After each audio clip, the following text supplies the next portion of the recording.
Es mediodía del lunes 23 de diciembre del año 1996.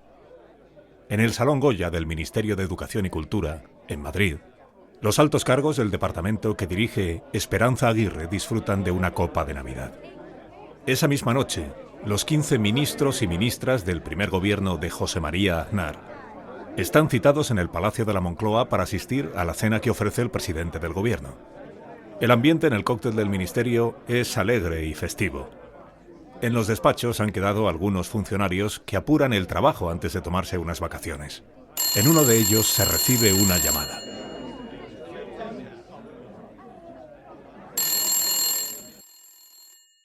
Quien coge el teléfono es la secretaria personal de Esperanza Aguirre. Al otro lado está Carmen Franco, la hija del dictador. Pide hablar con la ministra urgentemente. No da más información. Buenas tardes, ¿en qué puedo ayudarle? Buenas tardes, soy Carmen Franco. Necesito hablar inmediatamente con la ministra de Cultura. Encantada, señora Franco. ¿Le podría ayudar yo en algo? Es que la ministra en este momento no se encuentra en el despacho. La información que tengo solo se la daré a ella. Por favor, localícela lo antes posible. Es muy importante.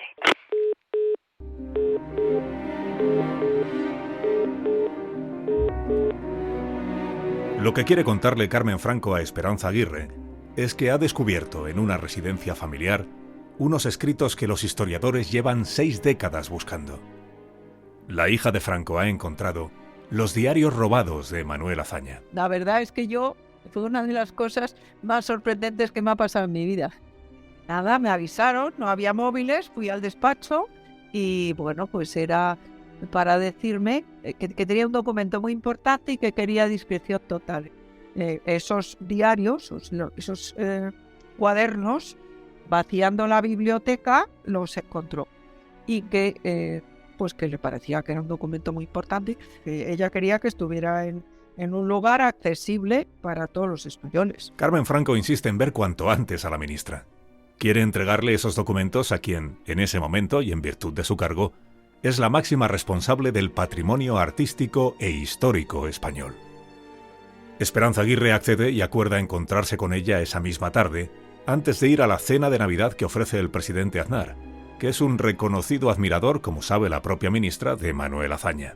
Me cita en su casa como a las 8 de la tarde, voy, me los da, los meto en una bolsa del Corte Inglés, o me los dio ya en una bolsa de estas del Corte Inglés, y me voy en directo a la cena que invitaban en Moncloa a los ministros, y es cuando se los di a Aznar. Yo sabía que a Aznar le iban a interesar mucho, se lo dije, y él me dijo que se los diera. Yo los tenía en el coche oficial. Vamos, el mejor regalo de Navidad que le podía hacer, sin duda. Quería entregar en el Archivo Histórico Nacional, de hecho lo hice, pero como era el 23, pues los entregamos el 26. Aquellos 3 cuadernos que entregó Carmen Franco el 23 de diciembre de 1996 y de cuya lectura disfrutó Aznar durante la Navidad, eran los diarios privados que Manuel Azaña, entonces presidente del gobierno de la Segunda República, escribió entre el 22 de julio de 1932 y el 26 de agosto de 1933. Los investigadores y la propia familia de Azaña les habían perdido la pista desde que fueron robados 60 años atrás en el Consulado Español de Ginebra. Allí los custodió en 1936, por encargo del presidente, el cónsul Cipriano Rivas Cherif, cuñado e íntimo amigo de Azaña. Pero otro diplomático español, Antonio Espinosa San Martín, simpatizante del bando sublevado, había logrado sustraerlos antes de escapar precipitadamente de Suiza.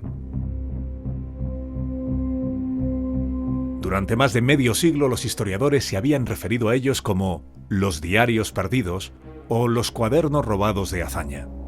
Ahora, 6 décadas después, estos documentos iban a revelar cuál había sido el verdadero papel de Azaña en uno de los episodios más trágicos y dolorosos a los que se enfrentó su gobierno: los sucesos de Casas Viejas.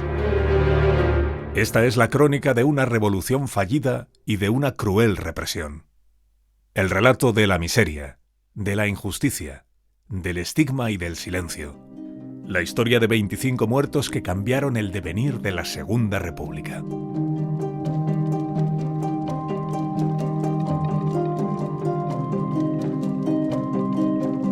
Casas Viejas, 90 años después. ¿Cómo bajo un régimen republicano puede ocurrir una matanza de estas características? Las tropas cuando llegaron le decían a todos que cerraran las puertas y las ventanas. Que lo que querían ellos realmente era vivir en unas condiciones más dignas de las que tenían. Y es que Azaña en sede parlamentaria dice: en Casas Viejas no ha ocurrido sino lo que tenía que ocurrir. La tragedia de Casas Viejas es premonitoria de la guerra civil.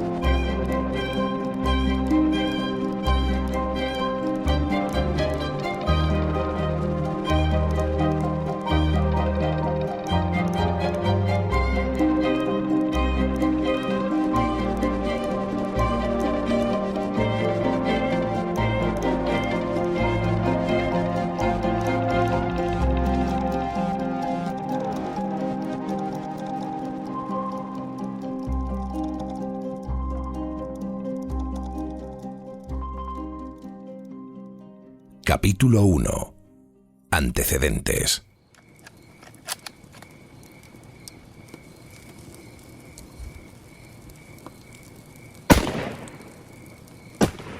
En modo alguno, teniente. La choza se toma esta misma noche. Tengo órdenes severísimas de Madrid de que se acabe urgentemente con la insurrección. Cueste lo que cueste. Incluso si hay que aplicar la ley de fugas, se aplica. Yo creo que lo que quisieron hacer fue un castigo ejemplar para que ningún obrero se le ocurriera más de pedir derechos, ni pedir pan para sus hijos, ni nada de nada. Hicieron un castigo ejemplar porque los cuerpos estuvieron en la intemperie un montón de días para que lo vieran los calcinados y los asesinados. Salgan todos fuera y con las manos donde pueda verlas. Es el último aviso.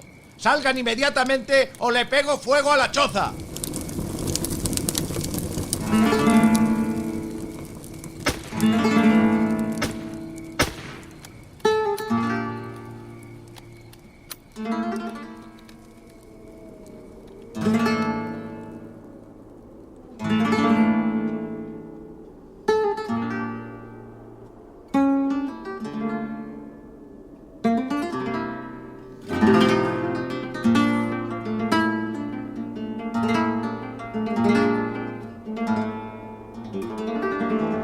En Casas Viejas, como en el resto de Andalucía, hablan recio los que comen, hablan quedo los hambrientos. Así es de terriblemente simple la cuestión. Pero observemos también que el hambriento de Andalucía no es como el de Castilla o el del norte. No es un ser reflexivo que busca salidas ingeniosas para ir malviviendo, que se las apaña como puede. Aquí no puede de ninguna manera. Hay un hambre que no es ya humana, ni ciudadana. Es un hambre cetrina y rencorosa, de perro vagabundo.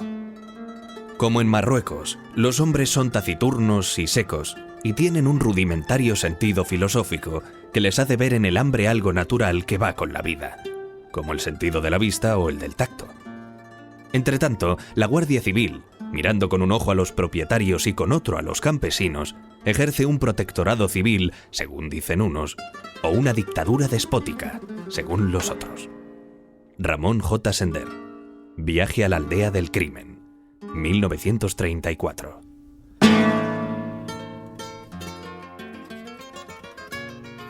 En enero de 1933, la aldea de Casas Viejas, en la provincia de Cádiz, es una pedanía de Medina Sidonia de la que dista 18 kilómetros. Tiene alrededor de 3.000 vecinos. El 70% de las familias que viven aquí dependen para su subsistencia del trabajo que haya en alguna de las fincas y los cortijos que rodean el pueblo. La esperanza de vida en Casas Viejas apenas supera los 40 años, y la mitad de los niños que nacen en la aldea mueren antes de cumplir los 3. No existe una plaza de abastos, no hay basurero, ni matadero. El sacrificio de los animales se hace en los corrales o directamente en medio de las calles que están sin empedrar. Tampoco hay alcantarillado. Las aguas sucias corren cuesta abajo entre las infraviviendas. En la aldea apenas hay servicios públicos. Un médico sin botica. Una pequeña escuela con capacidad para 20 niños, a la que acuden 60. Y la casa cuartel de la Guardia Civil. El pueblo, que en origen era un asentamiento de campesinos y trabajadores de los latifundios, ha ido creciendo desordenadamente. Y la mayor parte de la población vive en chozas de piedra, barro, madera y cañas. Descripción del informe de Julio Ramos Hermoso, teniente de artillería, juez militar instructor de la causa número 12/1933 contra los atacantes del cuartel de Casas Viejas. Recostada sobre una colina, Casas Viejas nos recuerda a un duar marroquí, con sus jaimas o chozas construidas de adobes o ladrillos a medio cocer, y su techo de junco o paja, sin alineación ni higiene de ninguna clase. Las chozas, de escasa superficie, tienen 2 departamentos donde vive, duerme, guisa y come una familia, compuesta generalmente del matrimonio y 3 o 4 hijos. Un corralillo con muros de piedras en seco está adosado a la casa en su parte anterior y le sirve de desahogo. En la parte baja del pueblo está la plaza, y rodeándola y en sus inmediaciones están las casas de los señoritos, que tienen generalmente un solo piso. El único edificio notable es la iglesia, sobresaliente entre todos los de la aldea, y está aún sin terminar.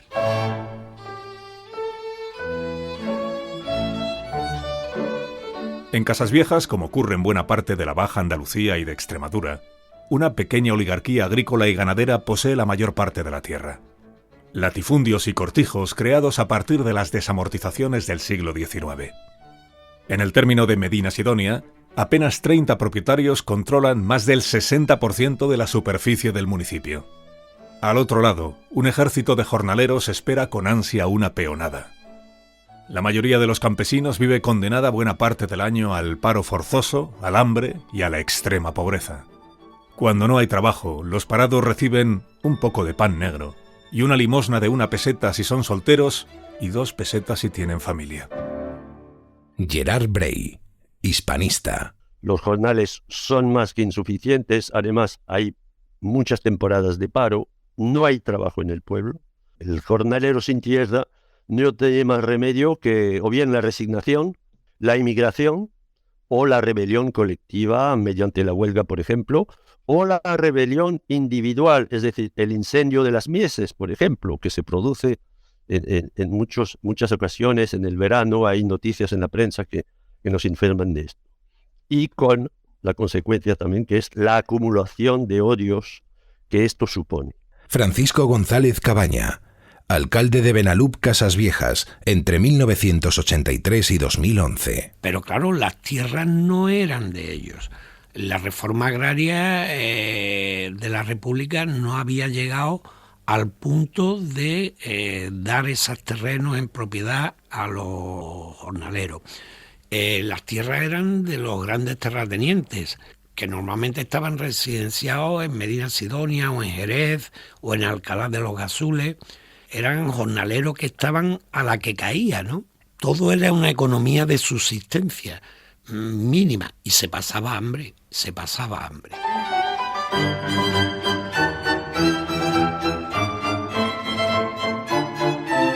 La situación en Casas Viejas no es muy diferente a la que se vive en la mayor parte del campo andaluz y extremeño, territorios históricamente latifundistas. En el verano de 1931, cuando la Segunda República está dando sus primeros pasos, la situación de los jornaleros es insostenible. A la sequía y la mala cosecha del año anterior se une la decisión de muchos terratenientes de dedicar sus fincas a la ganadería extensiva o simplemente dejarlas en barbecho. Los sindicatos y algunos diputados de izquierda denuncian un sabotaje encubierto al nuevo régimen republicano, utilizando el paro, el hambre y el aumento de la tensión social. Solo en Andalucía hay 100.000 campesinos que no tienen dónde trabajar y quedan aún varios meses para la recolección de la aceituna. Ricardo Robledo, historiador. La República llega después de un desastre que ha afectado al olivar de Jaén en la cosecha anterior, que ha arruinado, y en Córdoba también, prácticamente el 80 o el 90%. Entonces, el invierno del 30 al 31 fue tremendo, es decir, fue un invierno de hambre, de revueltas, etc. Cuando llega el año 31, tenemos gente que no tiene ahorros como otros años para poder pasar la primavera, etc. Entonces, lo que hay es una presión para solucionar problemas sociales inmediatos. El presidente del gobierno, Manuel Azaña, anota en su diario el 21 de julio de 1931. El paro forzoso en Andalucía es gravísimo. Están en Madrid todos los alcaldes de la provincia de Jaén a pedir dinero. y no se atreven a regresar a sus pueblos. Parece que hay necesidad de gastar 2 millones diarios durante 3 meses para que la gente no se muera de hambre y no se insurreccione.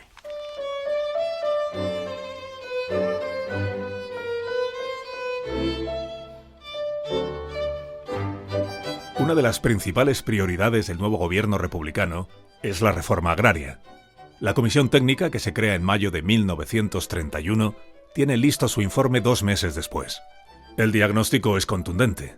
La reforma agraria debe ir aparejada de una profunda reforma fiscal que además debe ser progresiva. Muchos de los propios promotores del proyecto se remueven en su asiento.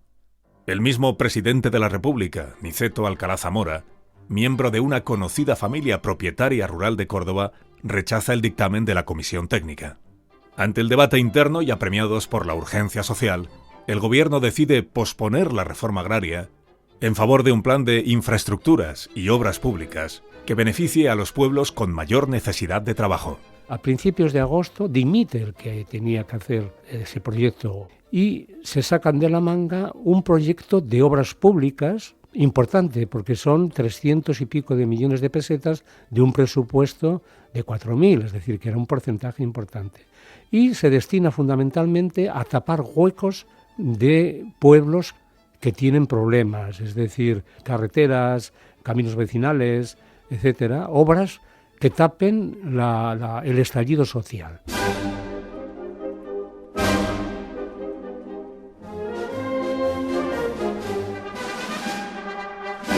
La Guardia Civil es el principal instrumento que tienen las nuevas autoridades republicanas para mantener el orden público y reprimir las protestas obreras que amenazan desde el principio la estabilidad del nuevo régimen. En julio de 1931, una huelga general y los posteriores enfrentamientos entre sindicalistas y fuerzas del orden termina con 20 muertos y cerca de 200 heridos en la conocida como Semana Sangrienta de Sevilla. En los pueblos, y ante el aumento de la tensión y las movilizaciones de los jornaleros, los terratenientes recurren a los gobernadores civiles, que a su vez envían a la Guardia Civil para aplacar huelgas, motines y cualquier conato revolucionario. Sus métodos son expeditivos. Quienes están al frente de las fuerzas de orden público, empezando por su director, el general José Sanjurjo, son mandos heredados de la dictadura de Primo de Rivera, y muchos de ellos se han formado militarmente sirviendo en el ejército colonial de Marruecos. José Luis Gutiérrez, historiador. La Segunda República va a tener el difícil papel de convertir, como dijo un diputado republicano federal, el orden público en paz pública. La verdad es que la Segunda República, los gobiernos de la Segunda República van a encontrar muy fuerte resistencia a la hora de llevar a cabo esta transformación, además de las propias concepciones de orden público que pudiera haber entre los gobernantes republicanos, ya que no hay que olvidar que muchos de ellos, entre otros el propio ministro de la Gobernación, Maura, procedían de la vieja política monárquica y que por lo tanto estaban imbuidos, digamos, de viejas prácticas. La hostilidad entre campesinos y guardias civiles desemboca en tragedia el 31 de diciembre de 1931 en Castilblanco, un pueblo de la llamada Siberia extremeña. Un grupo de obreros y campesinos se había manifestado el día anterior para protestar contra la actuación represiva de la Guardia Civil y la corrupción de los caciques municipales, a los que acusan de apropiarse de los fondos que envía el gobierno para dar trabajo y arreglar los caminos vecinales. El día 31, el alcalde ordena a la Benemérita que impida el acceso de los trabajadores al local del sindicato. Cerca de 500.000 de vecinos rodean a los agentes. En pleno cruce de insultos, amenazas y golpes, un disparo hiere mortalmente a uno de los vecinos. En ese momento la muchedumbre arremete y lincha a los agentes de la Guardia Civil. 4 de ellos mueren brutalmente asesinados. El inusitado ensañamiento con que se cometen estos crímenes estremece a los españoles el día de Año Nuevo de 1932. Algunos periódicos vinculan el suceso, como un año después sucederá en Casas Viejas, con la ignorancia y la incultura en la que viven sumidos los campesinos españoles. Heraldo de Madrid, edición vespertina, viernes 1 de enero de 1932. El bárbaro suceso ocurrido en el pueblecito extremeño es un claro exponente de la situación lamentable de la España rural. El problema de España, el gran problema, no es ni más ni menos que un problema de escuelas. Un panorama desconsolador de incultura es el que ofrecen estas provincias españolas en total abandono espiritual y material por parte de quienes tuvieron en su mano durante siglos los resortes del poder, la clave del porvenir nacional. Los que ejercen la autoridad son casi siempre, por desgracia, no fuerza inteligente, sino fuerza ruda. Su actuación provoca en el pueblo que sufre sus efectos reacciones de violencia en nombre de un sentimiento salvaje y primitivo de una concepción ancestral de la justicia. España ha venido viviendo su infrahistoria y es hora ya de que sea su historia lo que viva. Extracto de Fuenteovejuna. Artículo firmado por el doctor Gregorio Marañón y publicado por el diario El Sol el 5 de enero de 1932. En España hay todavía regiones tan alejadas de la civilización actual que da miedo y dolor. Todos hemos visitado con ojos curiosos y complacidos de turista muchos de esos pueblecitos de España. Un día, tal vez, hemos llegado cuando se está celebrando, por ejemplo, la capea. Y entonces hemos visto todo el vacío inmenso de auténtica civilización, de amor humano, en que hemos dejado a esas pobres gentes que, con un mínimo esfuerzo, pudieran ser tan buenas como los demás. Todos somos cómplices en el abandono, en la miseria moral de esos hermanos desalmados de Castilblanco y de los demás castilblancos de España. Los gobiernos de antes y los de ahora. El cura del pueblo y todos los curas. El maestro y todos los maestros. Cada uno de nosotros, que sabemos que esa vergüenza existe y la dejamos existir. Que vamos de paseo o de caza a los lugares montaraces y volvemos a la ciudad contando anécdotas pintorescas que en realidad son atraso intolerable de unos españoles y disimulo nuestro para no molestarnos en cambiarlo. Cuando los jueces pregunten quién mató a los guardias, el pueblo de Castilblanco podrá contestar, como Fuenteovejuna, que todo él.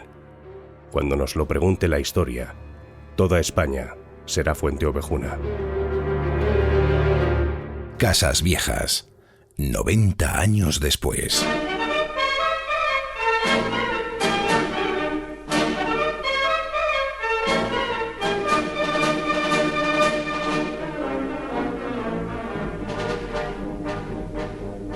La tragedia de Castilblanco provoca no solo una honda impresión en la sociedad española, también un intenso debate político. La derecha acusa a la propaganda de izquierdas de lanzar a los campesinos contra la Guardia Civil. En un artículo publicado en El Socialista 3 días después del suceso, Margarita Nelken, diputada del PSOE por Badajoz, condena los hechos, pero apunta a la complicidad de la Guardia Civil con los grandes propietarios para explicar cómo se ha llegado a esta situación.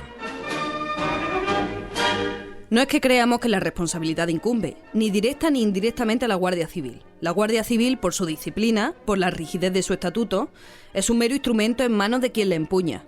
Todos los conflictos surgidos en Extremadura entre la Guardia Civil y los trabajadores tienen la misma causa inicial, el hambre.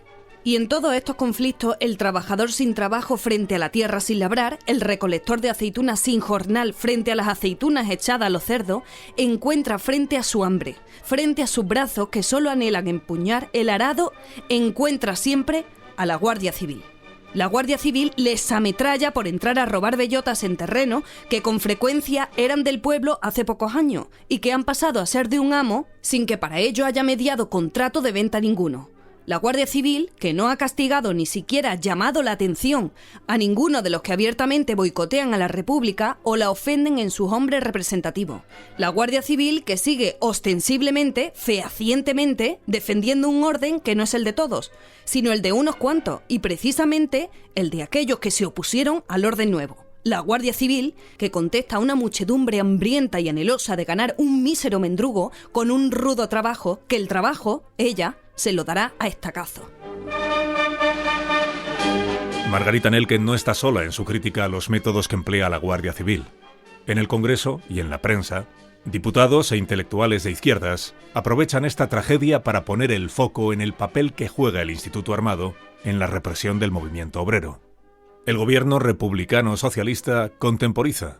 El ministro de la Gobernación, Santiago Casares Quiroga, asiste en Badajoz al entierro de los 4 guardias civiles asesinados en Castilblanco.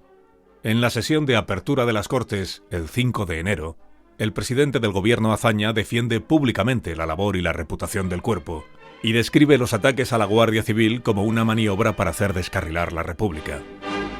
Ahora permitidme que exprese mi asombro, señores diputados, porque con motivo de un suceso en que nadie podrá decir que ha habido un abuso por parte de la Guardia Civil, se haya puesto en litigio o se haya querido poner en litigio el prestigio mismo del instituto, no en las Cortes ciertamente, sino fuera de aquí. Cualquiera diría que en Castilblanco ha sido la Guardia Civil quien se ha excedido en el cumplimiento de su deber. Y no deja de pasmarme que cuando 4 infelices guardias han perecido en el cumplimiento de su obligación, se ponga precisamente a discusión el prestigio del instituto, como si hubieran sido estos guardias, no los muertos, sino los matadores.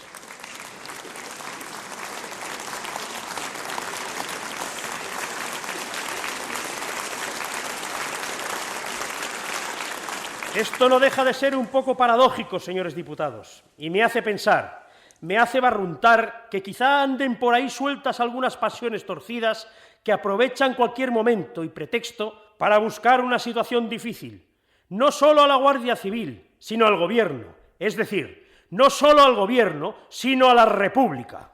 El mismo día en el que Azaña pronuncia estas palabras desde la tribuna del Congreso, en el pueblo riojano de Arnedo, la Guardia Civil dispara indiscriminadamente contra una multitud que se manifiesta para exigir la readmisión de varios obreros que han sido despedidos de una fábrica de calzado.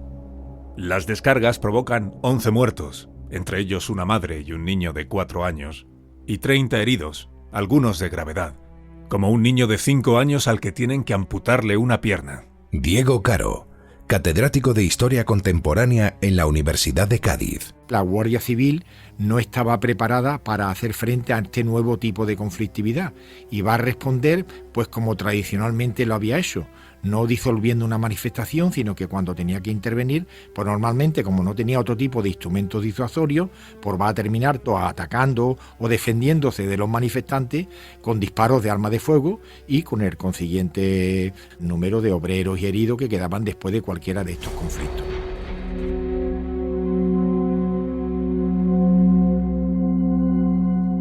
El impacto en la opinión pública de lo ocurrido en Arnedo, con los sucesos de Castilblanco aún recientes, es enorme. Diarios como Ahora desplazan a La Rioja enviados especiales y publican amplios reportajes con grandes fotografías de las víctimas. En el Congreso, José Antonio Balbontín, diputado del Partido Social Revolucionario, una formación de tendencia sindicalista y libertaria, habla del clima de violencia que a su juicio atenaza el país. Venía yo ayer en el tren de Barcelona y coincidí en él con un coronel de la Guardia Civil que venía en mi departamento.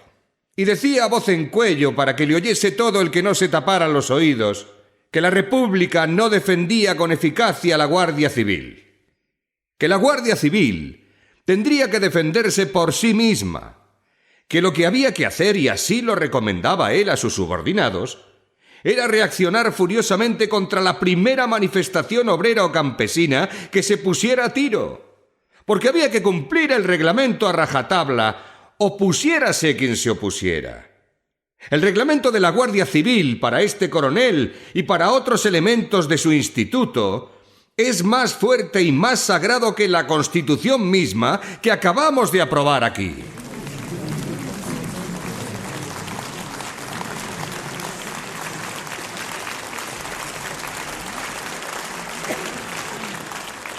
Puedo hablar por experiencia directa del estado de espíritu de los campesinos andaluces. Estos hombres creían a pie juntillas, no sé si estaban o no en lo cierto, que cuando adviniese la República ocurrirían inexorablemente 2 cosas.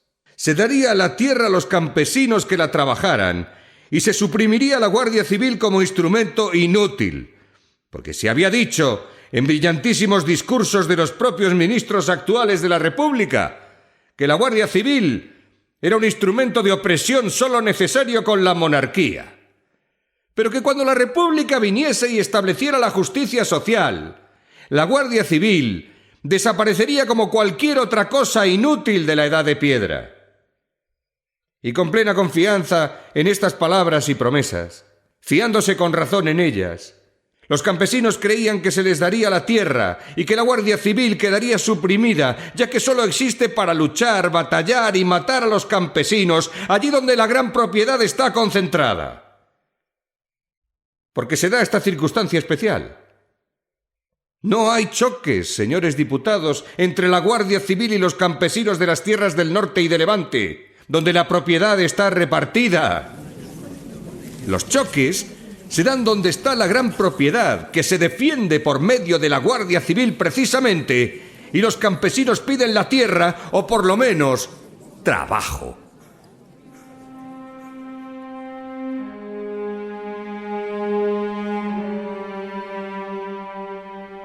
La crispación social y política se agudiza tras los incidentes de enero de 1932, especialmente después de lo ocurrido en Arnedo. Diputados y articulistas de la prensa de izquierdas reclaman la destitución del director de la Guardia Civil. En el Parlamento, el diputado del Partido Republicano Federal de Izquierdas, el capitán Salvador Sediles, que había sido uno de los líderes de la fallida sublevación republicana de Jaca en 1930, clama desde su escaño porque el general Sanjurjo no siga un minuto más al frente del Instituto Armado. Todo el pueblo de Castilblanco está en la cárcel, pero no sabemos aún que se haya tomado una medida contra los autores de los bárbaros sucesos de Arnedo. Y yo pregunto al gobierno y a la Cámara, ¿es esta la justicia? La justicia, señores diputados, entiendo yo, en mi modesto criterio, que es necesario que sea igual para todos, y solamente así merecerá respeto y creerá el pueblo en ella. El general Sanjurjo es un funcionario y por interés de la República conviene ponerle en otro sitio. Lo que no puede ser, de ninguna manera, es que en el extranjero se diga, y en la conciencia de todos los españoles está, que el general Sanjurjo es el que dicta la República. Esto, señores diputados, no puede admitirse. Organizaciones obreras de toda España se suman a esas exigencias. Finalmente, a principios de febrero, el gobierno releva a Sanjurjo de su puesto para ponerle al frente del Cuerpo de Carabineros, una fuerza militar cuya misión principal era vigilar las costas y fronteras y combatir el contrabando. El general Sanjurjo interpreta este movimiento como una degradación. Algunos líderes monárquicos, entre ellos el diputado Pedro Sainz Rodríguez, le animan entonces a liderar una sublevación contra la República. A la operación, que se orquesta durante medio año, se suman varios altos cargos militares, el coronel Varela y los generales Cavalcanti, Fernández Pérez y Barrera, entre otros. El 10 de agosto de 1932, el golpe de Estado fracasa estrepitosamente, primero en Madrid y después en Sevilla, ciudad desde donde Sanjurjo publica un bando de guerra en el que justifica el levantamiento militar para salvar a España, dice, de la ruina, la iniquidad y el desmembramiento. En el año y medio de sectarismo tiránico, la economía nacional ha sufrido el quebranto de miles de millones. Se ha hecho mofa y escarnio de los sentimientos más fuertemente arraigados en la mayoría de los españoles. Se han destrozado los organismos de defensa e insultado groseramente a los cuerpos armados. Ha aumentado la criminalidad de modo alarmante. El paro forzoso, extendido en proporciones aterradoras, tiene en la miseria a muchos cientos de miles de obreros. No se ha tenido en varios meses un solo día de sosiego y tranquilidad, con el sobresalto constante de incendios, huelgas, revoluciones, robos, atracos y amenazas. Las leyes de excepción nos privan más que nunca de los derechos ciudadanos, y se han alentado imprudentemente los sentimientos de varias regiones, poniendo en peligro inminente la integridad de España. Pocas horas después de publicar el bando, Sanjurjo tiene ya la certeza de que la sublevación ha naufragado. Es detenido por un grupo de agentes de vigilancia y guardias de seguridad en Huelva, cuando trata de huir a Portugal. Un consejo de guerra sumarísimo le condena 2 semanas después a pena de muerte, pero un decreto del presidente de la República la conmuta por cadena perpetua. Con la llegada del gobierno derechista en 1933, Sanjurjo será excarcelado y se exiliará, esta vez sí, en Portugal. Desde allí conspirará de nuevo contra la República 4 años después de su primer intento. Morirá en un accidente aéreo el 20 de julio de 1936, cuando trata de regresar a España para ponerse al frente de la rebelión militar.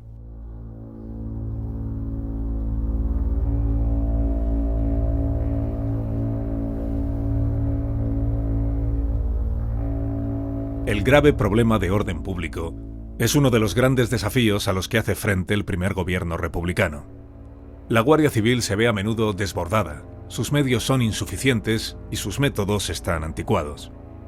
Hace falta una fuerza policial que, especialmente en las ciudades, reprima y sofoque las manifestaciones y sublevaciones obreras sin provocar tantas víctimas. El 30 de enero de 1932, no ha pasado ni un mes de los sucesos de Arnedo, se publica la ley que crea una nueva policía, el Cuerpo de Seguridad y Asalto. Esta fuerza viene a cubrir las necesidades que ya había advertido quien estuvo al frente del Ministerio de la Gobernación al empezar la Segunda República. Extracto del libro Así cayó Alfonso XIII, de Miguel Maura. Lo ocurrido los días 11 y 12 de mayo de 1931, la quema de conventos en Madrid, me había confirmado el temor de la imposibilidad de hacer frente a los conflictos de orden público en las ciudades con la Guardia Civil como único instrumento. Ni su armamento, el tradicional fusil Mauser, de largo alcance y manejo lento, ni el uniforme del cuerpo, ni su rígida disciplina podían adaptarse a las luchas callejeras y a la labor preventiva en las ciudades. Cada vez que intervenían era inevitable que el número de bajas fuese elevado, dado su armamento y obligado modo de proceder. Tan pronto como Ángel Galarza estuvo al tanto de su misión en la Dirección General de Seguridad, planeamos juntos la creación del nuevo Cuerpo de Policía Armada, al que desde el principio acordamos dar el nombre de Guardia de Asalto. En menos de 3 meses creó de la nada un cuerpo perfecto de tropa entrenada, uniformada, seleccionada y disciplinada en forma impecable. El reglamento del cuerpo era extraordinariamente rígido, no solo en cuanto a disciplina, sino también en cuanto a las condiciones requeridas para el ingreso en él. Se exigía la estatura mínima de 1,80 m, una constitución física verdaderamente excepcional. Su entrenamiento era intensivo y pasaban horas y horas en el gimnasio del cuerpo. Jesús Núñez, coronel de la Guardia Civil e historiador. La Guardia de Asalto es parte de lo que es el cuerpo de seguridad, que es la policía uniformada que hay en las principales ciudades de España, Madrid, Barcelona, Sevilla, etcétera, ¿no? Y dotado por primera vez de medios y procedimientos para disolver manifestaciones sin tener que utilizar armas de fuego. En vez de usarse el mosquetón Mauser y a culatazo limpio, el utilizar medios antidisturbios propios de una policía más moderna, como son las defensas de goma. La Guardia de Asalto, que va a tener finalmente un triste protagonismo por encima del de la Guardia Civil en los sucesos de Casas Viejas. El problema que va a tener la Guardia de Asalto va a ser que sus mandos, como va a ocurrir en la compañía que llega a Casas Viejas, van a ser militares que han pedido el pase al nuevo cuerpo de asalto, pero que están educados en esa visión del orden público monárquico y que han tenido en muchos casos formación dentro del ejército de África, dentro de las colonias. Este es el caso del capitán Manuel Rojas Feijaspán.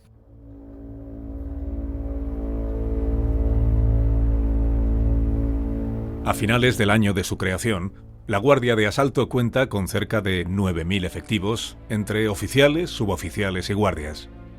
El 12 de enero de 1933 acudirán a la aldea de Casas Viejas 75 guardias de asalto para poner fin a la insurrección que ha protagonizado un grupo de campesinos anarquistas. Los revolucionarios han matado a 2 guardias civiles y han proclamado el comunismo libertario. Será un oficial de la Guardia de Asalto, el capitán Manuel Rojas, quien ordene la represión más cruenta que ha visto la Segunda República. En su primer año y medio de vida, el nuevo régimen republicano ha tenido que sobreponerse a los intentos de subvertirlo que han protagonizado tanto monárquicos, con la fracasada Sanjurjada, como libertarios, con insurrecciones como la del Alto Llobregat, promovida por la CNT en enero de 1932. A estas alturas ya habían volado los puentes entre el gobierno de la Conjunción Republicano-Socialista y el anarcosindicalismo, agrupado en la Confederación General de Trabajadores. La tregua inicial de la que había hablado el líder cenetista Pedro Ballina en una entrevista en el diario El Sol en junio de 1931 ya se había roto. Lo importante de este artículo de Pedro Ballina, que era el padre del comunismo libertario, es que él daba una tregua al gobierno hasta el mes de octubre. Decía lo siguiente: el campesino ha llegado a su mayoría de edad, quiere las tierras porque son suyas, y o se las dan o se las toma. Hoy confía aún en la República, y por eso se ha contenido la revolución. Mañana la República dirá. A finales de 1932, el movimiento obrero se halla dividido en dos facciones mayoritarias y enfrentadas entre sí.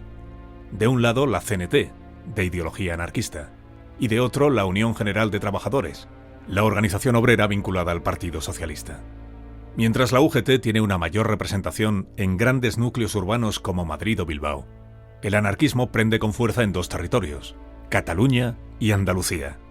Región esta última, en la que 2/3 partes de los hombres en edad de trabajar están afiliadas a la CNT. Los jornaleros andaluces se organizan mayoritariamente en torno al Sindicato de Oficios Varios, adscrito a la Confederación Nacional de Trabajadores. Los anarcosindicalistas, desengañados con lo que consideran una república burguesa, se oponen frontalmente a medidas como la de los jurados mixtos, una especie de comisión negociadora de salarios y condiciones laborales en la que están representados obreros, patronos y un mediador elegido por el Ministerio de Trabajo, que en ese momento dirige el socialista Francisco Largo Caballero. Partidarios de la acción directa se veían de repente que tenían que aceptar una acción del Estado, y chocaba con toda la práctica histórica del sindicalismo. La acción del Estado es la UGT, que es tu rival en el mercado de trabajo, en el asociacionismo del mercado de trabajo. Una oposición muy fuerte del que era el principal sindicato obrero de la época, que era la CNT, que se consideraba marginado con una política del gobierno que estaba hecha fundamentalmente para beneficiar al sindicalismo de negociación y de moderación que representaba la UGT.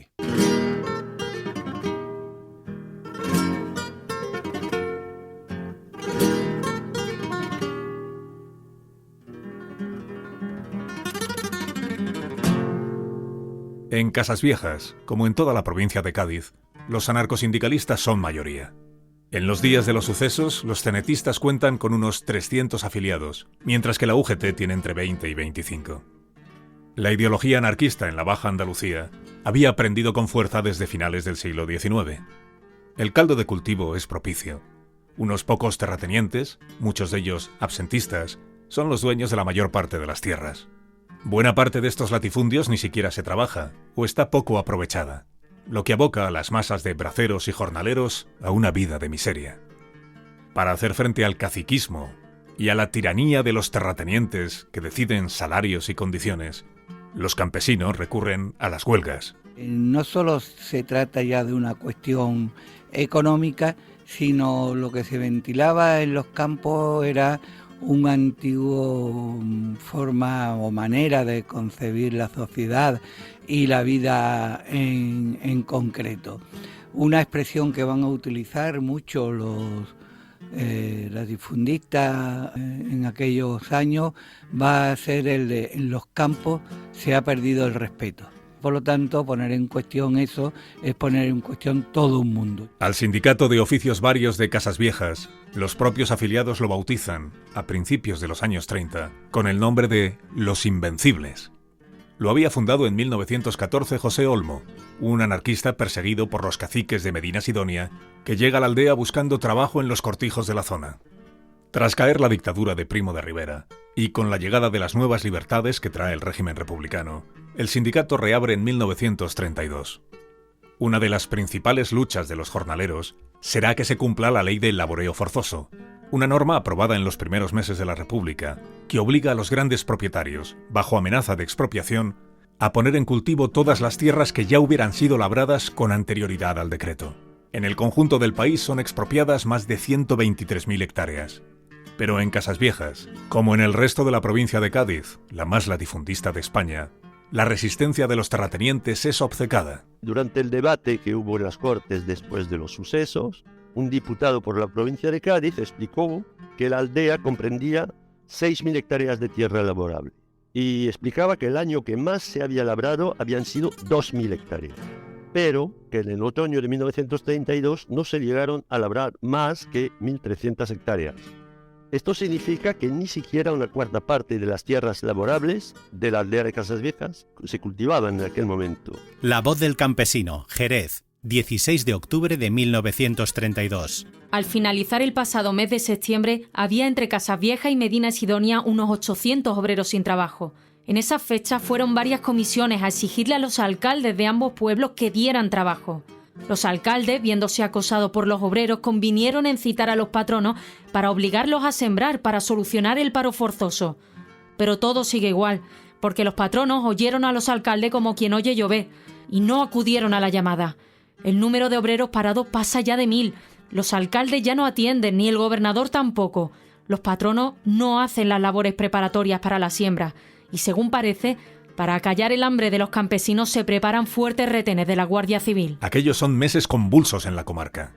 En junio de 1932, en un paraje cercano a Medina Sidonia, 2 jornaleros fallecen por disparos de la Guardia Civil cuando se manifiestan en contra de la introducción de más maquinaria agrícola. Entre agosto y octubre de ese mismo año, una ola de incendios asola las dehesas, vegas y cortijos de Casasviejas. Según el historiador Jerome Mintz, son fuegos provocados por los propios terratenientes con el doble propósito de cobrar los seguros agrarios y criminalizar a los sindicalistas, muchos de los cuales acaban en prisión.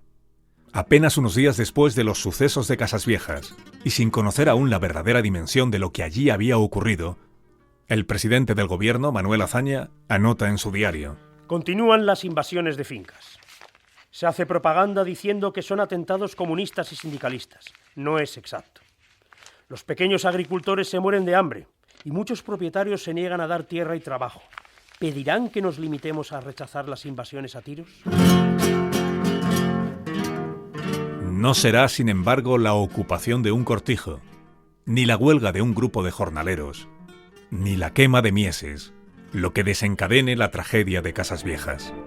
Lo que está a punto de ocurrir en esta aldea se está fraguando a cientos de kilómetros de allí.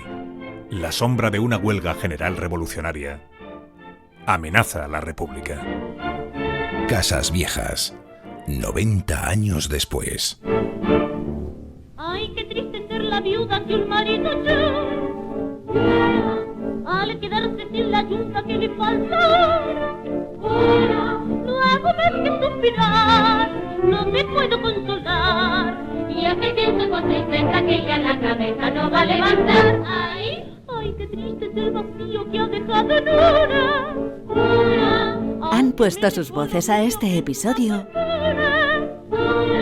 María Jesús Moreno, Pablo Díez, María Jesús Barona, Javier Cancho, Alejandro Fernández, Margarita Zavala, Borja Fernández Sedano, Sara Iturbide, Javier Ruiz Taboada, Leonor Lavado, Secund de la Rosa, Carlos Latre, Goyo Jiménez y Miguel Reyán. Para que su vacío no sienta yo. Narración, Carlos Alsina.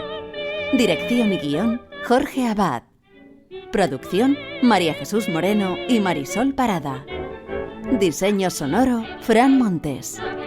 Locutores, Nacho Arias y Fernando Mejía. Creatividad gráfica, Diego Fortea. Grabación, Daniel Solís y Pepe Menchero. Administre usted lo que él me dejó.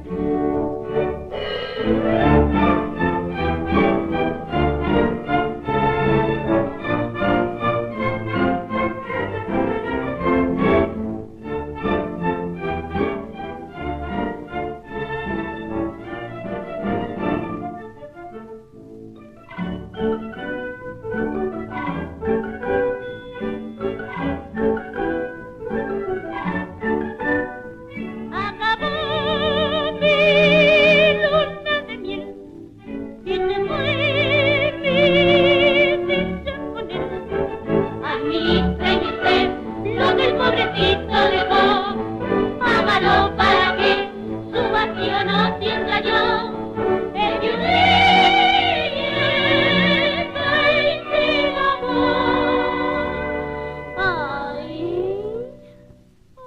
finito.